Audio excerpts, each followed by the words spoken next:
Welcome back to Henry's Laws of Leader, where we uncover the principle that shape impactful leadership. I'm your host, Dr. Ken, and joining me once again are the two remarkable guests. First, the president of the IMU University, Dr. Marcus. Welcome back, Dr. Marcus.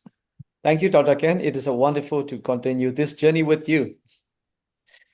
And of course, the ever insightful Professor Zura, whose research into the leadership bring invaluable clarities. Welcome, Professor Zura. Thank you, Dr. Ken. I'm really excited to dive into today's discussion with you and with Dr. Marcus. Yeah. Today, we are exploring the third laws of leadership, the laws of self-awareness. Leaders know their strengths and weakness. Without further ado, let's begin. So the first one is the segment one, defining self-awareness. Dr. Marcus, what does self-awareness mean in the context of leadership?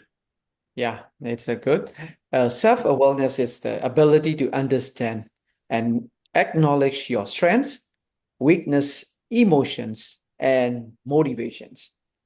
For leaders, it's about being honest with yourself so that you can lead effectively.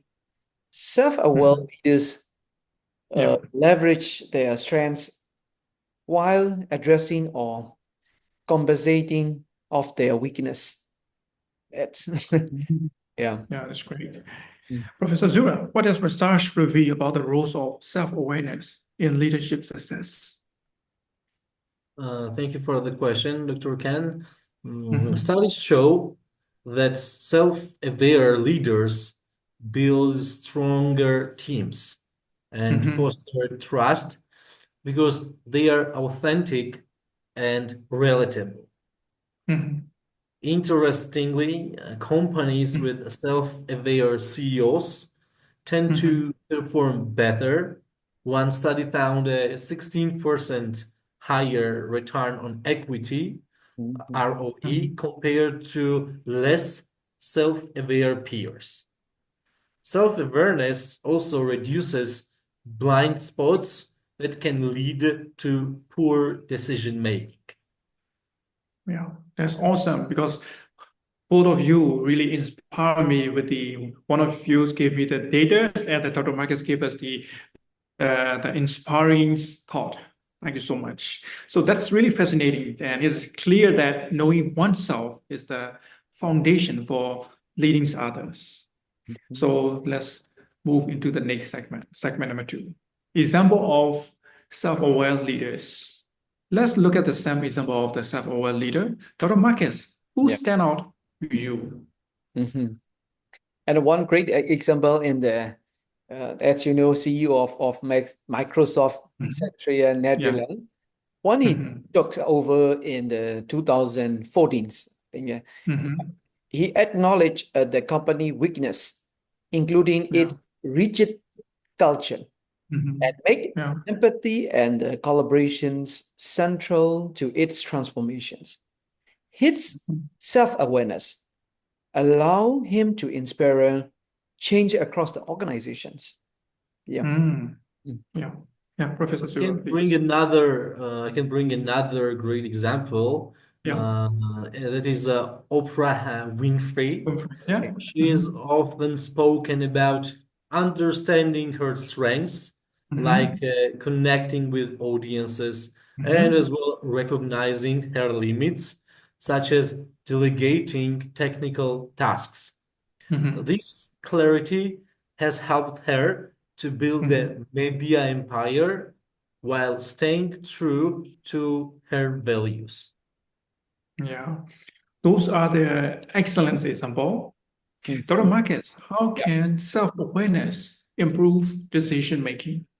Yeah, it's self-awareness and learns leaders to pause and reflect, reducing impulse decisions. When you know your basics and tendencies, you are the better equipped to seek diverse perspective and make balanced choice. Yeah. Professor Duras. I would love to also add that it also helps leaders to navigate feedback. Self-aware leaders see feedback as an opportunity for growth rather than a threat. This mindset is critical for continuous improvement. Wow. It's been a privilege to listening to all of your insight. Yeah, David. So are you ready to move on the segment 3, Okay. right? So in segment 3, the practical step to develop self-awareness. Let's provide practical step for developing self-awareness.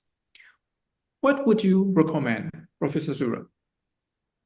Well, start with the reflection.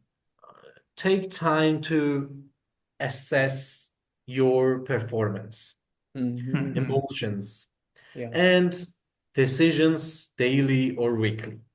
Journaling can help identify patterns and areas for improvement.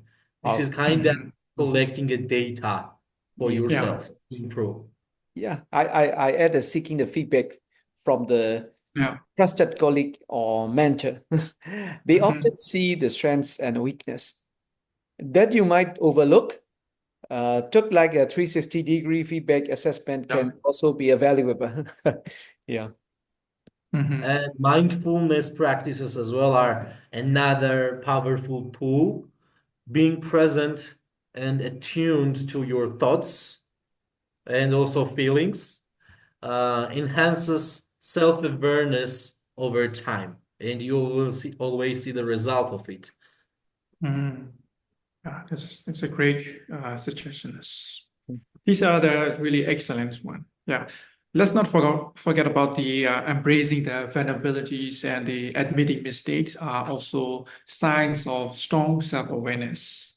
So that's the summaries for the episode 3 of Henry's Laws of Leader. Today, we explore the laws of self-awareness and learn that knowing one's strengths and weakness is key to authentic and effective leadership. Dr. Marcus, Professor Sura, thank you for your wisdom. Thank you, Dr. Khan. Thank you, Dr. Ken. And thank you, viewer, for joining us. Stay tuned for the next episode, where we will discuss the laws of integrities. Until next time, lead with awareness. Have a nice day. Bye-bye. Bye.